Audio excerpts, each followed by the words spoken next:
I don't plan to be able to give a commercial between each one, but if these guys keep walking up, I'll keep coming to the podium, okay? We've had Randy Alexander, House member, also join us, and you know, it's a long way over here from Batesville, and some of us went longer ways than others, but thank you, Randy, for making it. We appreciate you.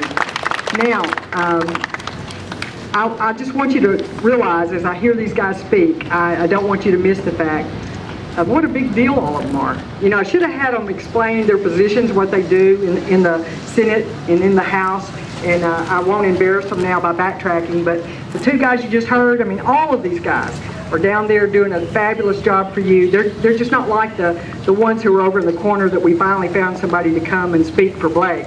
We got the cream of the crop. I just want you to know that. So, isn't that right, Blazer? Another cream of the crop, right here. Thank you. I appreciate all of you being out here today.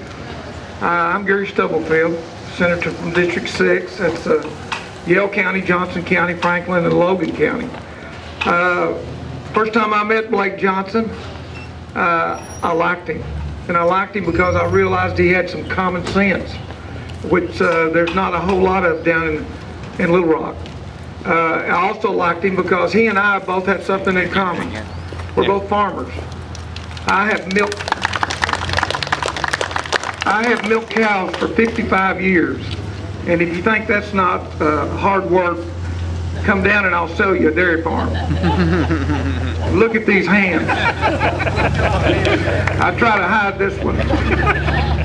This could be the effective plant for the Razorbacks in about 3 years, but anyway, listen, I appreciate Blake Johnson because, like I said, when I met him, I knew he was a hard worker, he was an honest man, and he had a lot of common sense. And folks, I'm going to tell you something. I got a call yesterday from a man who runs a small business, and he works, has some dump trucks, and he works at the Fayetteville Shale. Said he's been building paths down there for 3 or 4 years, and all of a sudden, ADEQ comes in and tells him he's going to have to pay $15,000 a month for a permit to haul shale off of a private farmer's land. And I don't know if you've seen the ADEQ building, which looks like a Taj Mahal.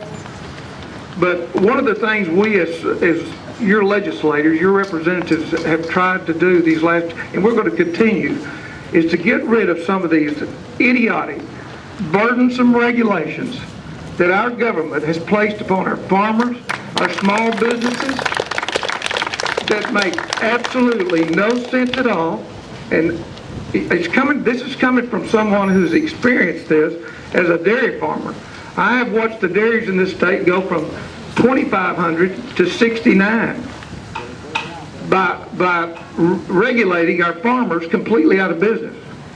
Now, one of these days, one of the reasons we have one of the cheapest, the safest food supplies in this country is because, you know, a lot of people complain about subsidies, farmers getting subsidies. Do you realize that if we didn't get subsidies, what you'd be paying for a loaf of bread and a gallon of milk? Every industrialized country in the world subsidizes their farmers. We have some of the safest and the most plentiful food supply in the world because if we didn't, I have no control over what I get for milk. In 2009, I milked the entire year and lost $130,000. That's getting up twice a day at 3 o'clock in the morning and going to a barn and milking and losing money. Blake knows what that is too. He understands that. We have got to get rid of some of these agencies that are regulating us to death. And they're sitting in their Taj Mahals in their offices writing regulations. Some of them have never been on a farm. Some of them have never milked a cow. They have no idea. They have no idea what it's like to work a full day, and yet they're putting all of these regulations on those of us that are furnishing your food supply.